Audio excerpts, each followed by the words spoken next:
जब भी हम किसी परेशानी में होते हैं, किसी कार्य को लेकर असमंजस में होते हैं कि ये कार्य हमारे लिए सही है या नहीं है, हमें सफलता मिलेगी या नहीं मिलेगी, अथवा हमारे मन में जब भी कोई प्रश्न होता है, तब हम अपनी जन्म कुंडली को लेकर एक एस्ट्रोलॉजर के पास जाते हैं और सामने वाले एस्ट्रोलॉजर से अपेक्षा रखते हैं कि वो हमारी जन्म कुंडली का विश्लेषण कर हमारी ग्रह स्थिति को समझ हमें सही मार्गदर्शन देगा, हमें बताएगा कि नियति ने हमारे लिए क्या निर्धारित किया है और किस मार्ग पर चलकर हमें सफलता प्राप्त होगी।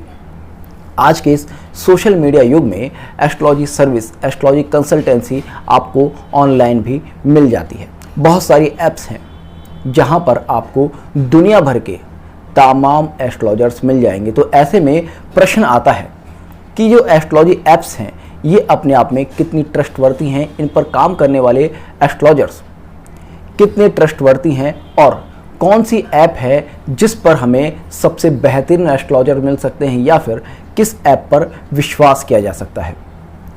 आप सभी के इन्हीं प्रश्नों को दिमाग में रखते हुए मैंने अब से कुछ महीने पहले इन ऐप्स को देखना शुरू किया।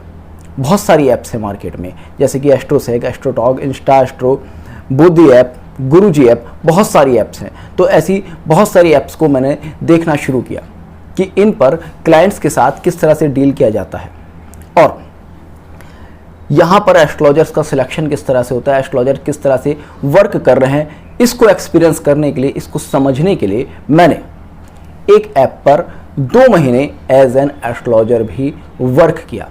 तो वहाँ से मुझे क्या एक्सपीरियंस मिला और कौन सी ऐप आपके लिए सही हो सकती है, किस तरह से आपको किसी ऐप पर जाकर एस्ट्रोलॉजर का चुनाव करना चाहिए, इस पर आज के इस वीडियो में मैं डिस्कस करने वाला हूँ। देखिएगा, सबसे पहले तो हमें ये जानना होगा कि इन ऐप्स के फाउंडर कौन हैं। 90% तक जितनी भी ऐप्स हैं उनके फाउंडर एस्ट्रोलॉजर्स नहीं हैं, उनके फाउंडर कहीं ना कहीं आईटी से जुड़े हुए वो स्टूडेंट्स हैं जो ऐप मैनेजमेंट में मास्टर हैं, जिनको ऐप्स बनाने की जानकारी है और जो डिजिटल मार्केटिंग वगैरह जानते हैं। तो उन लोगों ने ये ऐप्स बनाई, वहाँ पर एस्ट्रोलॉजर्स को हायर किया या एस्ट्रोलॉजर से डील किया कि आप हमारी ऐप पर आकर वर्क कीजिएगा और आप कंसल्टेंसी की सर्विस दीजिएगा। तो सबसे पहला पॉइंट तो ये आता है, क्योंकि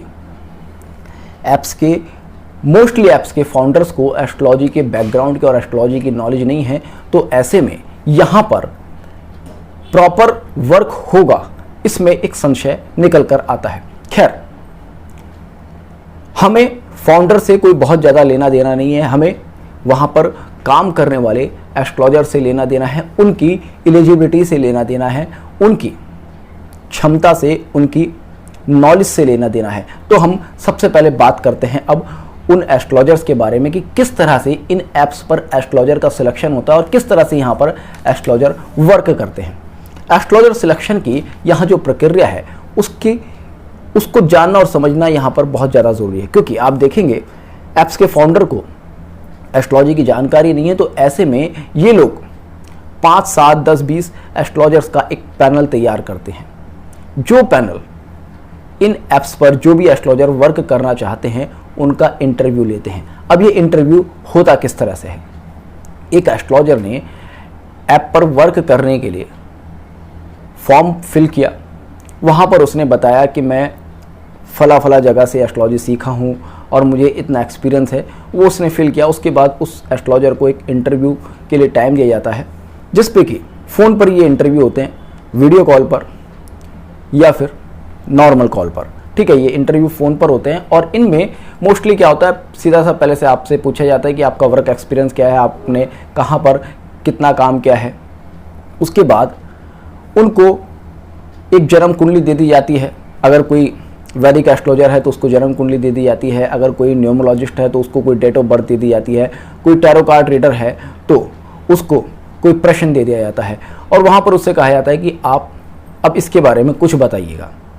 तो ऐसे में क्योंकि ये एक 15, 20, 30 मिनट का एक नॉर्मल इंटरव्यू होता है जहाँ पर कि आपको क्विकली एक होरोस्कोप पर प्रेडिक्शन देना है, तो ऐसे में उस एस्ट्रोलॉजर के माइंड में जो चीज़ें आती हैं वो वहाँ पर वो बताता जाता है। और अगर इंटरव्यू लेने वाला उससे सहमत होता है, उसको लगता है कि ठीक है यहाँ पर कुछ ठीक बताया, यहाँ पर कुछ गलत बताया, यहाँ पर कुछ मैनिपुलेट किया, तो वहाँ पर उसका सिलेक्शन कर लेता है।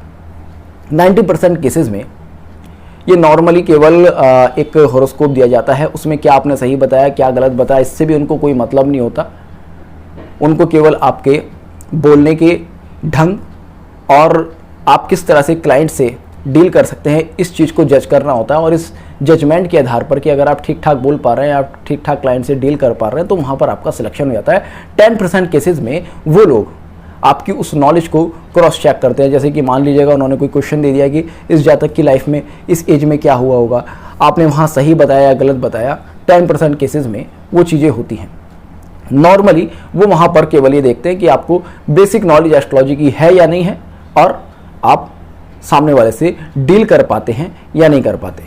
तो जो डील कर पाता है उसका वहाँ पर सिलेक्शन हो जाता है। इसके बाद होती है एस्ट्रोलॉजर्स की ट्रेनिंग, जो कि अपने आप में बहुत खास है।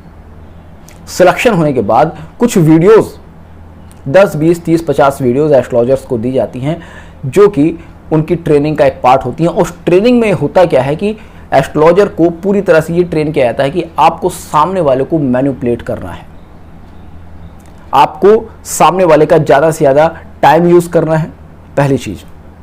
उसके बाद आपको कोई भी उसे ऐसा उत्तर नहीं देना जिससे उसके मन में निराशा हो, और आपको उसको इस तरह से उलझा कर रखना है कि वो आपसे बार बार कंसल्ट करना चाहे। ये ट्रेनिंग होती है। इस ट्रेनिंग के अंतर्गत उनसे ये भी कहा जाता है कि अगर सामने वाला कुछ आउट ऑफ कॉन्टेस्ट भी अगर कुछ पूछ रहा है तो आपको केवल और केवल नॉर्मल वे में बात करनी है, आप उसको आंसर देते रहिएगा, आपको आंसर देते रहिएगा, सही गलत से आपको कोई मतलब नहीं रखना है। ये ट्रेनिंग का एक पार्ट होता है, जो कि अपने आप में इस विद्या के लिए बहुत ही ज़्यादा खराब है। एस्ट्रोलॉजर्स का एक धर्म है कि वो सामने वाले को सही बात बताए, और अगर वहाँ पर उसको कुछ गलत दिखता है तो वो उस गलत के लिए उसको इंडिकेशन दे, और साथ ही साथ उसको वो रास्ता बताए जिससे कि उसका क्लाइंट उस गलत रास्ते से निकल सके या उस परेशानी से निकल सके। किंतु वहाँ पर ऐसा नहीं होता है। इसके बाद बात आती है क्लाइंट पर। मोस्टली इन ऐप्स पर जो क्लाइंट्स हैं वो 15 से 20 साल तक के स्टूडेंट्स हैं, और उनके जो मेनली क्वेश्चन हैं वो क्वेश्चंस हैं कि मेरी एक्स मेरी लाइफ में वापस आएगी नहीं आएगी, मैं इसको लाइक करता हूँ, वो मुझे लाइक करेगी नहीं या करेगी, मैं अपनी गर्लफ्रेंड को किस डेट को प्रपोज करूँ कि वो मान जाए। तो जो मोस्टली क्वेश्चंस हैं वो हैं केवल और केवल लव लाइफ के ऊपर। जो सीरियस टॉपिक्स हैं, आपका करियर हो गया, आपका प्रोफेशन हो गया, आपकी हेल्थ हो गई, उन पर वहाँ कोई डिस्कशन ही नहीं है 90% केसेस तक में। अब बात आती है कि अगर इस तरह के क्वेश्चंस होते हैं, इस तरह के क्लाइंट्स होते हैं, तो एक एस्ट्रोलॉजर क्या आंसर दे। अभी कोई मुझसे भी ये पूछे कि भाई मेरी एक्स वापस आएगी नहीं आएगी, या फिर कि मैं अपनी पड़ोसन से प्यार करता हूँ, 10 दिन पहले तक मेरी उससे बहुत अच्छी बात हो रही थी, अभी उसके पति को पता चल गया तो हमारी बात नहीं हो रही, तो क्या मेरी पड़ोसन वापस से मेरे साथ रिलेशन में आ जाएगी। तो इन बेतुके क्वेश्चंस का क्या आंसर होता है। अब बात यह है, वहाँ पर आपको आंसर नहीं देना है, वहाँ पर आपको इनका कोई आंसर ही नहीं देना है। आपको केवल सामने वाले को इन बातों में उलझा कर रखना है। आप उसकी पसंद के हिसाब से कि हाँ आपकी एक्स थी, आप बहुत प्यार करते थे, उसके मन में भी आपके लिए बहुत प्यार है, समय कुछ सही नहीं चल रहा, इस वजह से आपकी ग्रह स्थिति कुछ सही नहीं चल रही, इस वजह से वो थोड़े दिन का आपकी लाइफ में एक ब्रेक आया है, कुछ दिन बाद आपकी गर्लफ्रेंड आपको कॉल करेगी या इतने दिन बाद आप कॉल करेंगे तो वो मान जाएगी। इस तरह के आंसर देने की इन ऐप्स पर एस्ट्रोलॉजर्स को ट्रेनिंग दी जाती है, और इसी तरह के एस्ट्रोलॉजर्स वहाँ पर आंसर देते हैं। अब वहाँ पर एस्ट्रोलॉजर्स इस तरह के आंसर क्यों देते हैं, क्योंकि जो मेरा एक्सपीरियंस रहा, मैंने इन ऐप्स को बहुत डीपली देखा, वहाँ पर काम करने वाले 90% तक एस्ट्रोलॉजर्स वो हैं जिन्होंने 4-6 महीने की कहीं ट्रेनिंग ली, किसी के पास 4 महीने का कोर्स कर लिया, किसी के पास 10 दिन का कोर्स कर लिया, किसी के पास 20 दिन का कोर्स कर लिया, और उसके बाद अपने नाम के आगे एस्ट्रोलॉजर लगा दिया और वर्क करने लगे। मोस्टली वहाँ पर न्यूमरोलॉजिस्ट और टैरो कार्ड रीडर हैं। वैदिक एस्ट्रोलॉजर्स जो हैं उनके पास कोई बहुत ज़्यादा एक्सपीरियंस नहीं है, हालांकि लिखने के लिए वो लिख सकते हैं कि मेरे पास 10 साल का एक्सपीरियंस है, मेरे पास 15 साल का एक्सपीरियंस है, वो लिख सकते हैं। या फिर उस तरह के जिन्होंने कहीं से कोई डिग्री ले ली। एस्ट्रोलॉजी में आजकल बहुत सारी यूनिवर्सिटीज़ हैं डिग्री देती हैं, किंतु एस्ट्रोलॉजी में डिग्री किसी काम की ही नहीं है। एस्ट्रोलॉजी में काम का है तो आपका एक्सपीरियंस, आपकी नॉलेज, आपने कितना एस्ट्रोलॉजी को पढ़ा है, आपने कितना एस्ट्रोलॉजी को जिया है। जितना आपने एस्ट्रोलॉजी को जिया है, जितना ज़्यादा आपने एस्ट्रोलॉजी को पढ़ा है, आप उतने ही ज़्यादा इस फील्ड में एक्सपर्ट हो जाते हैं। यहाँ पर ना तो आपकी एज मैटर करती है, ना ही आपकी डिग्री मैटर करती है। यहाँ पर मैटर करती है तो केवल और केवल आपकी सिंसियरिटी।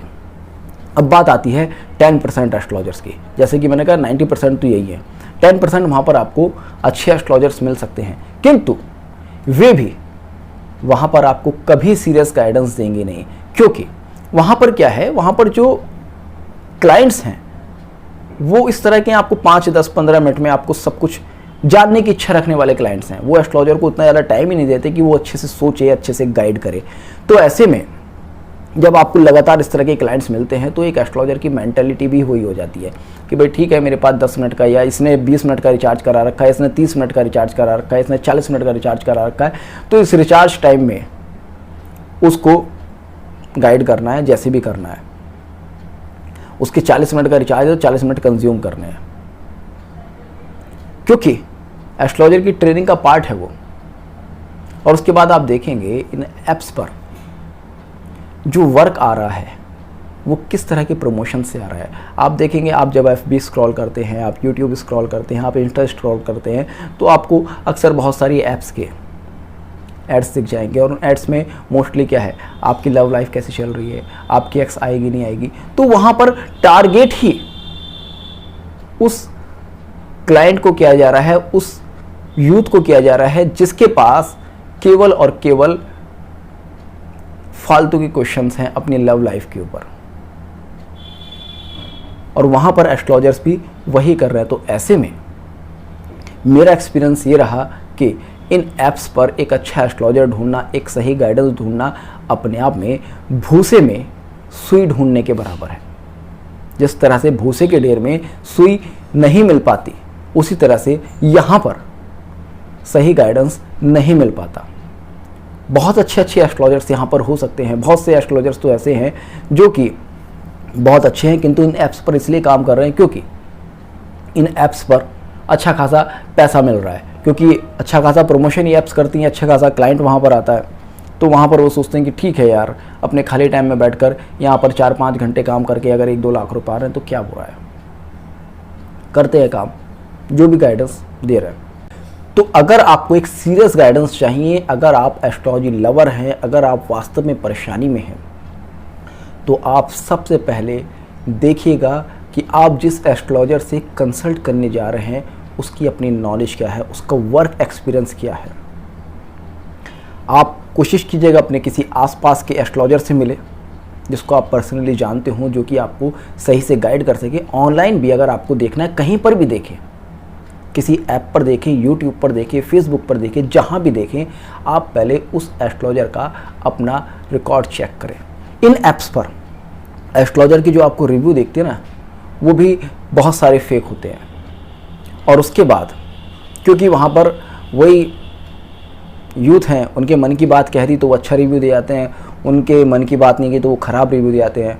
तो ख़राब रिव्यू जो होते हैं वो ऐप वाले आपको परमिशन देते हैं कि आप वो ख़राब रिव्यूज़ डिलीट कर सकते हैं और अच्छे रिव्यूज़ वहाँ रख सकते हैं। तो इसलिए वहाँ पर रिव्यूज़ भी अक्सर इस तरह के दिखते हैं। तो उनके रिव्यूज़ पर ना जाकर आप पर्सनली जिससे भी आपको कंसल्टेंसी लेनी है, जिसके भी आपको अपना हॉरोस्कोप एनालिसिस कराना है, पर्सनली उसके बारे में जाने समझें और उसके बाद आप गाइडेंस लें।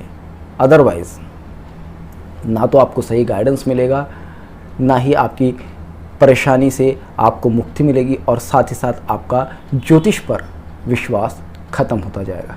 तो होपफुली आपको आज का वीडियो पसंद आया होगा। तो जुड़ेगा अष्टसूत्र के साथ, मिलते हैं नेक्स्ट वीडियो में। तब तक के लिए जय हिंद, जय भारत।